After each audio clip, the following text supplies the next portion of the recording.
Last episode में हमने देखा था कि बो फैन अपनी मॉम को कन्विंस करने की कोशिश करता है कि उसके पास एक पार्टनर है और वो ही को कॉल करता है जो बिजी होने के बाद आती है। मॉम को लगता है कि बो फैन प्रिटेंड कर रहा है, इसलिए वो उसे सेट किए हुए डेट पे भेज देती है। होटल में बो फैन ही के साथ डेट पे जाता है, लेकिन वो उससे शादी के लिए इंटरेस्टेड नहीं होता। ही की फैमिली उसे फैक्ट्री वर्कर की जॉब ऑफर करती है, जो बो फैन को शॉक करती है।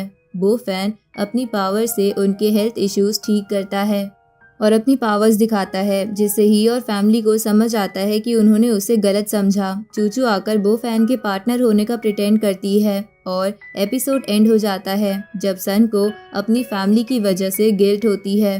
अब आगे एपिसोड की शुरुआत में बो फैन की मॉम उसके आने का वेट कर रही होती है। कुछ देर बाद बो फैन वहाँ चूचू के साथ आता है और मॉम को चूचू से ये कहकर इंट्रोड्यूस करवाता है कि ये वही पार्टनर है जिसकी वो बात कर रहा था और अब उसकी मॉम को यकीन करना होगा कि वो झूठ नहीं बोल रहा था।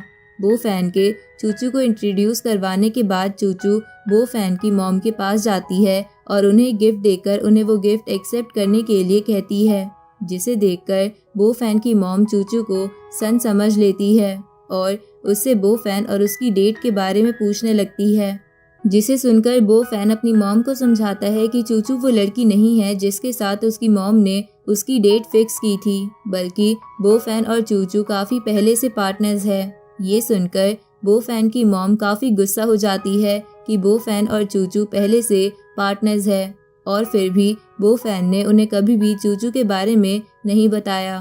तभी बो फैन को मिस्टर गुआन का कॉल आता है, जो बो फैन को बताते हैं कि उसे जल्द ही कम्युनिटी प्लेस आना पड़ेगा क्योंकि वहाँ एक प्रॉब्लम हो गई है। जिसके बाद बो फैन चूचू और अपनी मॉम को बताता है कि उसे अभी कुछ अर्जेंट काम से कम्युनिटी प्लेस की तरफ जाना पड़ेगा। चूचू बो फैन से उसे जाने के लिए कहती है, साथ ही वो बो फैन की मॉम के साथ शॉपिंग पे जाने की बात करती है। कुछ देर बाद बो फैन वहाँ से चला जाता है और उसके जाते ही बो फैन की मॉम चूचू की तरफ देखकर उससे पूछती है कि क्या बो फैन ने उसे उनके सामने एक्टिंग करने के लिए हायर किया है। जिसे सुनकर चूचू बो फैन की मॉम को बताती है कि वो अपनी मर्जी से वहाँ आई है और उसे पैसों की इतनी ज़रूरत नहीं है कि बो फैन को उसे हायर करना पड़े। अब बो फैन कम्युनिटी प्लेस पहुंच जाता है, जहां आते ही मिस्टर गुआन उसे बताते हैं कि उन्हें लगा कम्युनिटी प्लेस पर सब कुछ ठीक हो गया है, जिसके चलते उन्होंने सारे वर्कर्स को काम पर वापस बुला लिया था। लेकिन उन वर्कर्स ने कम्युनिटी प्लेस पर कुछ अजीब सी चीज़ें देख ली है, जिसके बाद उनमें से कोई भी वहाँ काम करने के लिए तैयार नहीं है। ये सुनकर बो फैन मिस्टर गुआन से कहता है कि अगर वो लोग वर्कर्स की सैलरी डबल कर दे तो क्या वो लोग वापस काम करेंगे। जिस पर मिस्टर गुआन बो फैन को बताते हैं कि उन्होंने ये ऑप्शन भी ट्राई कर लिया है, लेकिन वर्कर्स किसी भी हालत में कम्युनिटी प्लेस पे काम करने के लिए राजी नहीं हैं। ये सब सुनकर बो फैन कम्युनिटी प्लेस के मेन गेट की तरफ जाता है और अपनी पावर से कम्युनिटी प्लेस को स्कैन करता है, जिससे उसे पता चलता है कि वहाँ सच में नेगेटिव एनर्जी अभी भी है। इसी की वजह से वो सारे डेवलपर्स को वहाँ से जाने को कहता है और बताता है कि कम्युनिटी प्लेस के डेवलपमेंट का काम कल से शुरू होगा, तो आज उन लोगों को रेस्ट करना चाहिए। साथ ही उनको उस दिन की भी सैलरी मिलेगी, तो उन्हें चिंता करने की बिल्कुल भी ज़रूरत नहीं है। जिसके बाद वो सारे डेवलपर्स भी वहाँ से चले जाते हैं, लेकिन मिस्टर गुआन अभी भी वहीं बो फैन के साथ होते हैं और उससे पूछते हैं कि कम्युनिटी प्लेस की प्रॉब्लम सॉर्ट करने के लिए वो किसकी हेल्प लेगा। और बो फैन उन्हें बताता है कि कम्युनिटी प्लेस का इश्यू सॉल्व करने में वो पुलिस की हेल्प लेने वाला है। जिसके बाद बो फैन ही को कॉल करके कम्युनिटी प्लेस बुला लेता है। ही के कम्युनिटी प्लेस पहुंचते ही वो और बो फैन कम्युनिटी प्लेस के उस जगह पर जाते हैं जहां से सारी नेगेटिव एनर्जी क्रिएट हो रही थी। जिसके बाद बो फैन ही से बोलता है कि ये उसकी प्रैक्टिस के लिए सबसे बेस्ट जगह है, क्योंकि अगर उसने सारे मॉन्स्टर से फाइट कर ली, इसका मतलब कि ही की कल्टीवेशन की प्रैक्टिस अच्छी चल रही है। बो फैन के ये कहते ही एक मॉन्स्टर ही की तरफ उस पर अटैक करने के लिए आता है, जिसे ही अपने पंच से ख़त्म कर देती है। इसके बाद एक के बाद एक बहुत सारे मॉन्स्टर्स ही पर अटैक करने लगते हैं और ही उन सब से बचते हुए उन सब पर अटैक करके उनको एक एक करके हरा देती है। साथ ही बो फैन भी ही को फाइट के दौरान गाइड कर रहा होता है, जिसके चलते वो सारे मॉन्स्टर्स को हराने में कामयाब होती है। कुछ ही देर बाद सारे मॉन्स्टर्स खत्म हो जाते हैं तो बो फैन मिस्टर गुआन को बुलाने कम्युनिटी प्लेस के गेट की तरफ चला जाता है। वहीं दूसरी तरफ लुओ दोनों सीनियर मास्टर्स के साथ कम्युनिटी प्लेस की तरफ आ रहा होता है। जहां आते हुए उन दोनों मास्टर्स में से मेल सीनियर मास्टर लुओ को बताता है कि उसने बो फैन के कम्युनिटी प्लेस पर नेगेटिव एनर्जीज का पूरा ऑरा सर्कल ही शिफ्ट कर दिया है, जिससे बो फैन कभी नहीं लड़ पाएगा। जिसके कुछ देर बाद लुओ दोनों सीनियर मास्टर्स के साथ कम्युनिटी प्लेस के मेन गेट के पास पहुंचता है। जहां पहुंचकर मेल सीनियर मास्टर नोटिस करते हैं कि उनका क्रिएट किया हुआ नेगेटिव एनर्जीज का ऑरा सर्कल बो फैन ने तोड़ दिया है, जिसे देखकर वो काफी शॉक्ड हो जाते हैं और लुओ को इसके बारे में बताते हैं। जिसके बाद वो दोनों सीनियर मास्टर समझ जाते हैं कि जितना उन्होंने सोचा था बो फैन उससे ज्यादा स्ट्रांग है और उसे हराना बिल्कुल भी आसान नहीं होगा।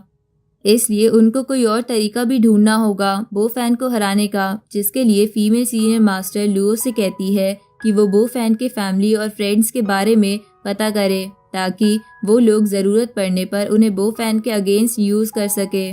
सीनियर फीमेल मास्टर का ये प्लान सुनकर लुओ उन्हें बताता है कि उसने पहले से ही बो फैन के फैमिली और फ्रेंड्स के बारे में पता कर लिया है। दूसरी तरफ बो फैन मिस्टर गुआन को लेकर कम्युनिटी प्लेस की उस जगह पर आ जाता है जहां से नेगेटिव ऑरा क्रिएट किया गया था और जहां पर ही पहले से ही मौजूद होती है और वो बो फैन को देखकर काफी गुस्सा हो जाती है कि बो फैन ने उसे सारे मॉन्स्टर से अकेले लड़ने के लिए छोड़ दिया। ही को गुस्सा देखकर बो फैन मिस्टर गुआन को बताता है कि कम्युनिटी प्लेस का इशू ही ने अकेले सॉल्व किया है और क्योंकि अब ये इशू सॉल्व हो गया है तो वो लोग अगले दिन से ही कम्युनिटी प्लेस के डेवलपमेंट का काम शुरू कर सकते हैं।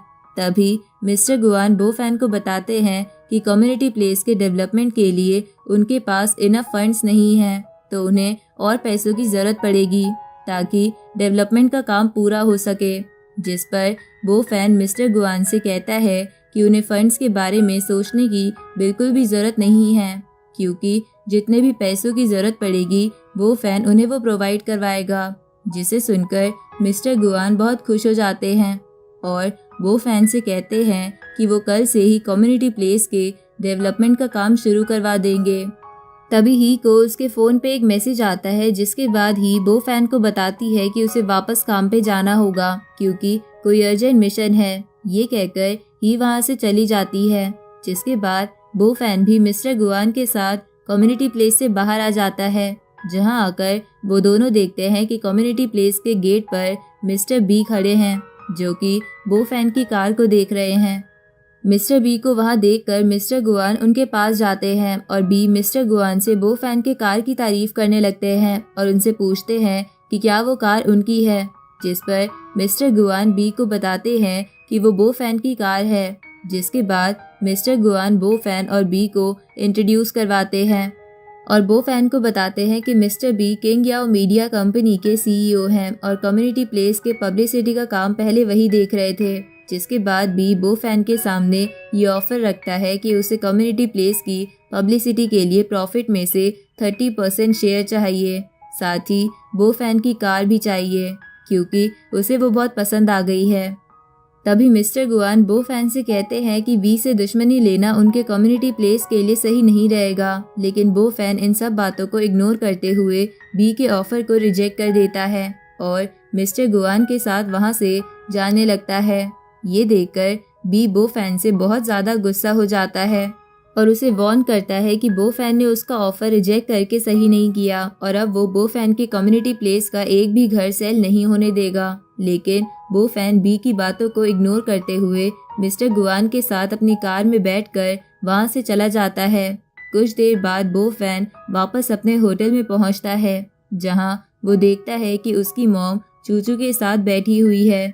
बो फैन की मॉम उसे देखकर उसके पास जाती है और बो फैन को बताती है कि उन्हें चूचू बहुत पसंद है। जिसके बाद चूचू बो फैन को बताती है कि उसने बो फैन की मॉम के लिए बहुत सारी शॉपिंग की है, लेकिन उसकी मॉम चूचू के पसंद किए हुए कपड़े पहनने से मना कर रही है।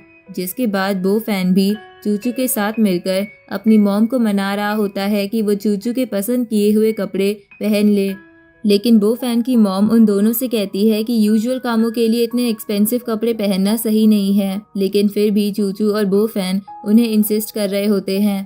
तभी बो फैन की मॉम के पास बो फैन की आंट का कॉल आता है, जो उनसे कहती है कि जब बो फैन कॉलेज में जाने वाला था तो उसकी मॉम ने उनसे लोन लिया था, जो अभी तक वापस नहीं किया। जिस पर बो फैन की मॉम उन्हें एश्योर करती है कि वो लोन के सारे पैसे उसी दिन ही दे देंगी, जिसके बाद वो उन्हें बो फैन के होटल में ही बुला लेती है। ये सब सुनकर बो फैन अपनी मॉम से कहता है कि उन्हें रिलेटिव्स को टॉलरेट करने की बिल्कुल भी जरूरत नहीं है। अगर उन्हें पैसे वापस चाहिए तो बो फैन किसी से भिजवा देगा। लेकिन बो फैन की मॉम उसे समझाती है कि बो फैन के कॉलेज के टाइम पर जब उन्हें पैसों की जरूरत थी तो बो फैन की आंट ने उनकी हेल्प की थी, तो अब उनके प्योर बिहेव करने के कारण उन्हें छोड़ नहीं सकती, इसलिए वो पर्सनली मिलकर उन्हें पैसे वापस देंगी। लेकिन अगर ये सब बो फैन को सही नहीं लग रहा तो वो चूचू के साथ कहीं घूमने जा सकता है, जिस पर बो फैन कहता है कि वो उनके साथ ही रहेगा और चूचू को भी इशारा करता है, जिसके बाद चूचू बो फैन की मॉम से मिलकर वहां से चली जाती है। वहीं दूसरी तरफ लुओ बो फैन की आंट और उनके बेटे के बारे में फीमेल सीनियर मास्टर को बता रहा होता है। साथ ही वो ये भी इंफॉर्मेशन देता है कि बो फैन और उसकी मॉम आज ही उसकी आंट से मिलने वाले हैं, जिसे सुनकर फीमेल सीनियर मास्टर लुओ से कहती है कि बो फैन की आंट को मैनिपुलेट करना काफ़ी इजी होगा। दूसरी तरफ बो फैन की आंट अपने बेटे के साथ बो फैन की मॉम से मिलने आ रहे होते हैं। रास्ते में ही फीमेल सीनियर मास्टर अपनी पावर्स का यूज़ करके उन दोनों के अंदर एविल एनर्जी डाल देती है, ताकि उनके थ्रू वो एविल एनर्जी बो फैन तक पहुंच जाए। बो फैन के होटल पहुंचकर उसकी आंट और उनका बेटा दोनों बो फैन और उनकी मॉम के आने का वेट कर रहे होते हैं, लेकिन उन दोनों में से किसी को ये पता नहीं होता कि वो बो फैन का ही होटल है, जिसके कारण वो लोग ये बात कर रहे होते हैं कि बो फैन की मॉम उसकी आंट से पे करवाना चाहती है, इसलिए उन्होंने इतने बड़े होटल में बुलाया है। वो लोग ये बातें कर ही रहे होते हैं कि वहाँ बो फैन और उसकी मॉम आ जाते हैं, जिन्हें देखते ही बो फैन की आंट उसकी मॉम की ग्रीटिंग को इग्नोर करते हुए उनसे कहती है कि वो जल्द से जल्द उनके पैसे वापस करे, जिसे सुनकर बो फैन की मॉम 30,000 युआन का एक एनवेलप बो फैन की आंट को दे देती है। जब उनका बेटा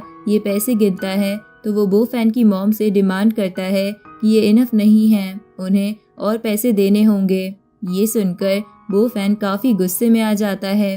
तभी फीमेल सीनियर मास्टर की भेजी हुई एविल स्पिरिट बो फैन के अंदर एंटर कर जाती है, जिससे वो दोनों मास्टर्स कंट्रोल कर रहे होते हैं।